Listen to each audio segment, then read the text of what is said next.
She told me she got in trouble by her stepmom, Tiffany Moss, for not doing her homework the previous night, and she was spanked with a brown leather belt. Did she tell you how many times she'd been struck?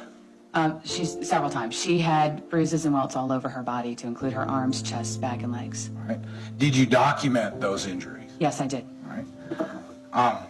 When you interviewed Imani, did she say anything about that she tried to get away or that she tried to run away? Yes, she did. She said she tried getting away from Tiffany. All right. And did she ever inform you whether or not the defendant stopped hitting her when she tried to run away? She said she was just hit all over, and she tried getting away. She was still being struck. All right. Did she indicate to you that she was struck with the buckle portion of the belt? Or based on your experience in looking at the injuries, did you reach a conclusion as to whether or not she'd been struck with the buckle edge of the belt? I cannot definitively answer that. She did say that Tiffany folded the belt when she struck her, and the marks are indicative of a belt wrapping around her. The defendant came in for an interview. Yes. Did you advise her over Miranda warnings? Yes, I did. And did that interview take place in an interview room at the Gwinnett County Police Department? Yes, it did. Did you use any force or threats against her to get her to speak to you at all? No, not at all. And did she speak? Yes, she did. What did she tell you? She admitted to striking Imani with the brown leather belt, as Imani described it, for not doing her homework. Did she describe to you how many times she thought she had struck Imani? She said she thought it was only 3 times. Is that consistent with the injuries that you observed? Not at all. Yeah, she said she had given Imani 5 minutes to complete her homework, sent her to her room, and when the 5 minutes was up and Imani had not completed her homework that morning, that's when she struck her with the belt.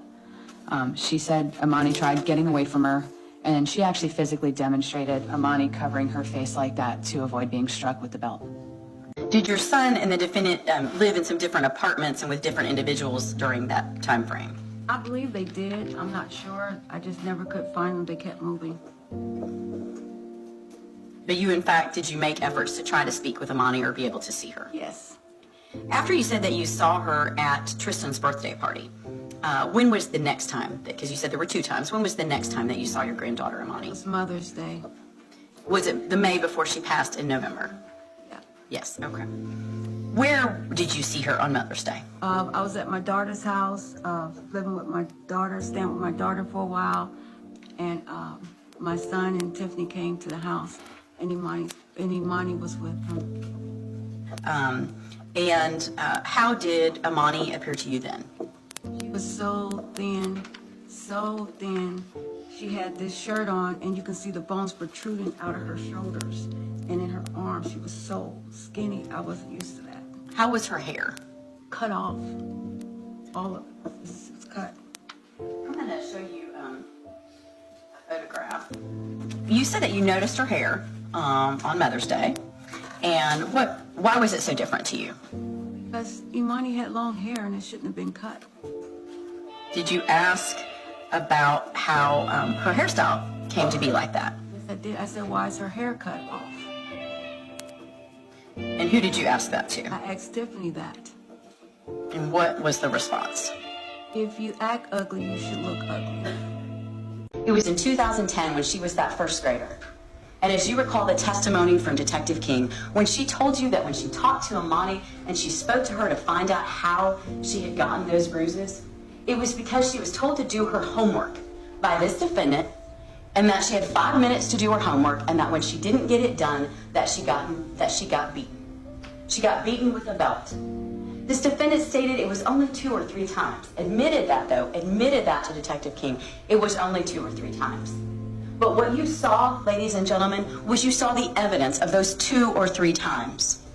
Because it wasn't just 2 or 3 times. It was time and time and time again.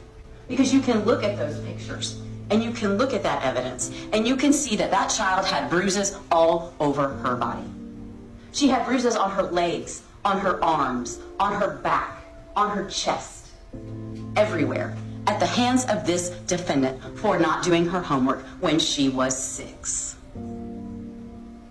What started after that particular time was an utter and horrible downfall, because the relationship was effectively over at that point. because this defendant blamed that child, blamed a 6-year-old for causing her to lose her job, not be able to have her career anymore that she had gone to college for, that she wasn't able to work, and along with it came financial hardship for that family. Imani was removed from the home. She was actually removed from the home and went to go live with her grandmother, Robin. And when she went to Robin's house, remember what Robin told you.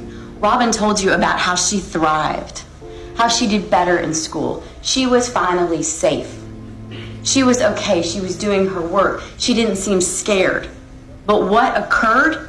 She was removed back from Robin's care, even though Robin fought for her. And she was put back in the home with this defendant and her father. She's at the front of the apartment complex, and she tells them that she doesn't want to live at home. She wanted to run away because her stepmother was not nice to her. Police are called, and when they interview Imani, you heard from Officer Hill, and he told you, she said that the week before, 7 to 8 days before, she had tied her to a chair and put her in a cold shower. She didn't have evidence of bruising anymore, so what does he do 8 days later? He goes and he speaks to this defendant. And what does she tell him? Remember what she told him? She said, "She's just jealous. She resents my relationship with her dad. She's jealous of me and her father, and she resents her new little brother. She just wants attention." I don't really do any more disciplining of her since I'm on probation. I don't really discipline her anymore. I leave that up to her dad. So then what happens? It's not even 4 weeks later. It's the end of July, and yet again, what does she do? She is 9 and she runs away. She runs away again in the middle of the evening of that summer. She goes out the door. This defendant knows it, but doesn't call the police for several hours until Iman got home. Remember what Officer Kirshner told you? It was when her father finally got home a few hours later when he realized his daughter was not there and had not come home. He's the one who called the police, not her. 9 years old, running outside, and has no idea where that child was. But when Iman gets home, he calls the police to try to find her. And what happens? Detective Kirshner told you that what do they find? They find Imani at almost 1 o'clock in the morning, asleep in the dark in the bushes of the front of the apartment complex. She was 9. That child was 9 years old and would rather be in the dark, alone, sleeping in the bushes than in the room next to her. What was life like in that house when no one else was watching? You move forward, and fortunately at that particular time, what happens? But she gets to go back to school. Because finally the school year started. Because that last event when she was sleeping in the bushes was the end of July. So a week, 2 weeks later, she's back at school. She gets to go to a safe place. She's in 4th grade. She's in 4th grade. She eventually gets, in October of that year, she ends up in Mrs. Nea's class. She is thriving. She is doing well. The only problem she had was about her homework. When she went home, that was when it was difficult to get anything done. That was when the problem was. But in 2012 and into the early part of 2013, she was safe. Because during the day, for the vast majority of her waking hours, she was somewhere else. She was not in that house. She was not in that apartment or living anywhere else. She could go to school and be a child. She could go to school and be a 4th grader where she could thrive and she could learn and she could smile and she could fill a room with joy. And she was safe. And you heard the testimony about Mother's Day in 2013. Because they gathered at Sharoni's house. That was Iman's sister. And remember, it was Sharonice and her kids, and it was Iman and Tiffany, Imani, Tristan, Emma, and Robin, the grandmother. And what was different about Imani? You saw the photographs. What was different about Imani? It was her hairstyle. And they immediately noticed that something was different. Because Imani had always worn her hair long. She either wanted a braid in the back or in pigtails on the side. She always had beautiful long hair, and it was cut off. Completely cut off and not really styled, just cut off. Sharon East immediately noticed it, but she waited to confront her brother until a little bit later. She called her brother and said, "What did you do to her hair? What happened to Amani's hair?" And what did he say? "Oh, she did it to herself. She cut her own hair off." Sharon East did not believe that for an instant. She knew something was wrong. But then there was Robin, the grandmother. And what did Robin do? She didn't just wait. She didn't call her son later. She confronted the defendant herself at that particular day. She confronted the defendant herself. "What did you do to my baby's hair? What happened to her hair?" And what did the defendant say to her? "If you act ugly, you get to look ugly. If you act ugly, then you should look ugly." She said it to Robin, to her face.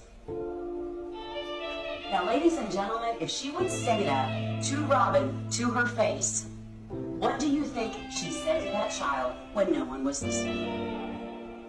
"You are ugly. You are worthless. You are nothing." Maybe that seems insignificant in normal life, but it's not in this case. Because what she's doing is she's taking care of Tristan and she's taking care of Emma, but she's not taking care of Amani. She's not feeding Amani. She's not taking care of her when she's sick or when she's hurt. All she does is complain about that child. Because that child was ugly and that child was nothing to her. She was a nuisance to her. She goes on, and in throughout here you will see where she talks about, she talks about, well, can we do this or can we do that? She talks about going to the movies. And then here it is, October 13th. Your child picked at her ass. That's what she says. Not to mention she picked at her face too. By October 13th, think about how bad the sore's getting. But before that, she does all of this and she carries on. "Oh, there's text messages in here you can look. I'm craving chocolate. Can you buy me some cookie dough on the way home? Can you buy me some cookie dough and maybe some brownies so I can make them?" Do you think she was feeding any of that to that child? She's sending pictures of chicken and rice that she makes on October 8th. The same day that Amani's lying there and she's mad about the fact that she's picking at her own scabs and her own wounds. When that defendant got up and she made that choice, "I'm going to cook chicken and rice tonight, but you're not going to have any. I'm going to bake cookies. Can you smell those? Can you smell those cookies and those brownies? Because I'm craving chocolate, but you're not going to have any. I'll feed Tristan. I'll feed your little sister with all the food that you saw in those pictures in that pantry. I'll cook that food. I'll make that food for them and for me and for your dad, but not for you." Day after day. You want to talk about intent? You want to talk about malice? That's what that is. Every day you get up and you make the choice that you will not feed that child. That is malice murder. That is intent. But it didn't stop there. It continued. Because what does she do? What happens? What happens on October 10th? She sends a text message about Amani. She burned her damn legs. That's the text message. I think she was reaching for the leftovers on the back of the stove. Now, if you believe the text messages and what her account was, she pulled a pot of hot food or water down on herself and burned herself. If you rely on the text messages, if you rely on what Amon told you, he told you she called and said that she spilled something like that. That's what it was. All right, that's one of the text messages. But the text messages continue, so look at those. And then she says Amani burned her legs with her tub water. Okay, which is it? Is it a pot off the stove when she's seeking food, like Dr. Stauffenberg said she would get to that point when she was so hungry? That she's seeking food and trying to find the leftovers that apparently she wasn't even entitled to? Did she burn herself with the pot that fell off the stove, or did she burn herself with her tub water? Now ask yourself the question, why does she have a tub water thing that she spills on herself? Because she wasn't in the bathroom in the tub. Clearly. Why does she have tub water that's so incredibly hot that she says she poured her water on her legs because she wanted to see what it would do? None of it makes any sense. Because if she spills her tub water on herself and she scalds herself, Well, who got the tub water so hot? Maybe it's the adult at the house. But why is she not in the bathtub? Because she's lying in that room in her own personal prison, because that's where she lived and that's where she stayed. So either this defendant dumped the scalding hot tub water on her and spilled it, because I submit to you that child didn't pour tub water on herself because she wanted to see what would happen. By the day that she does that, and you look at the text messages on October 10th of 2013, she was fatigued, she was starving, she was probably having difficulty walking. You see that burn, that she laid there. Either she laid there because she laid in a bed where tub water that was scalding was poured on her, or she pulled a pot of boiling food down on herself. Whichever one, does it really matter? She got burned. She got hurt. And she needed to go to see a doctor and get medical attention. And she got none of it. Because they didn't call for help, they didn't call 911, and she put a little aloe on her legs and put her back in her room. Because that's where she needed to stay. Then she sends on October 14th of 2013, Amani boo-booed on the rug, and she refuses to get it up. This is after she's burned, after she's hungry, and maybe about a week before she has an episode that Aman told you about, that she became completely incapacitated. But what is she doing? She's texting Aman, she boo-booed on the rug, and that child refuses to clean it up. Make her clean it up. She's barely able to move at that point, but really, she needs to clean that up. She needs to be that responsible 10-year-old and clean up her own feces off the floor when she can't control herself anymore. But that's what she said. And then she's like, I'm sorry for bothering you at work. She wasn't a child to her. She was a nuisance, and she was a pain. And you wonder about why in the world did they put pictures in of how her room looked and why it smelled of urine. Why did they talk about that? Why are there stains in this corner of the rug? Because I would submit to you, that was her bathroom. She's in the bathtub. He says it appeared as if she was having a seizure.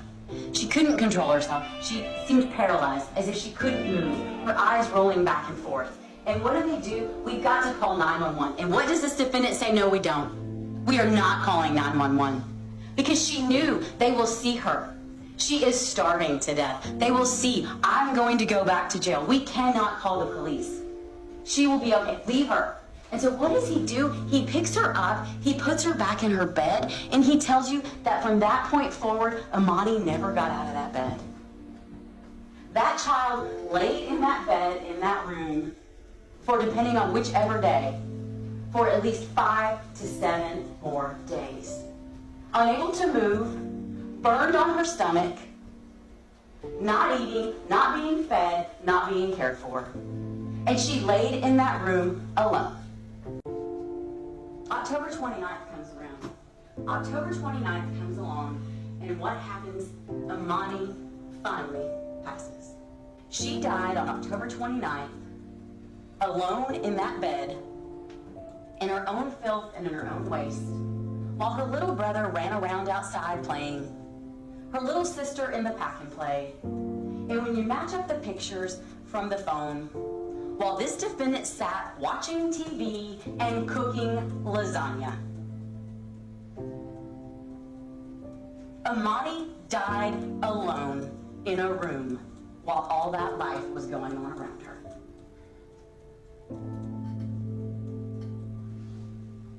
So what happens? Aman gets home and he finds his daughter in there when she's sitting there watching television when he arrives home, to find his child dead in her room. And what happens? The discussion of what do we do next? What do we do next? Because what we do next is we cover it up. Because they get this plan together, and Aman goes back to work. And then he gets up the next day, he goes to work, and then he gets off, and that's why you see on October 30th, he goes to the Walmart and he buys a trash can. A trash can in which to place his baby, in which to place his daughter, because they have to get rid of her. A trash can and charcoal briquettes. And he gets all of these things together and he comes back home. And he comes back home on the 30th, but they don't do it that night. They wait, because he gets up the next morning and he goes to work again with his dead child in the next room. By this point, he tells you he had moved her from that room and he had put her in the computer room. So on October 31st, she is lying in a blanket in the computer room. with the door closed. While Amani is dead in the computer room, she sends a text message of how cute they looked in their costumes when she took them trick-or-treating with a dead child in the next room. And when Amani gets home from work that night, what do? They have their criminal minds on, because now it's time to get rid of Amani. Wash our hands of her. They bind her with duct tape because she is stiff. They rip off pieces of duct tape and bind that child's legs together. She was 32 pounds, and they bend her and put her in duct tape on her skin. And yes, she's dead, but just think about that. They wrapped their child in duct tape to shove her in a trash bag, to set her on fire in a trash can. She did that.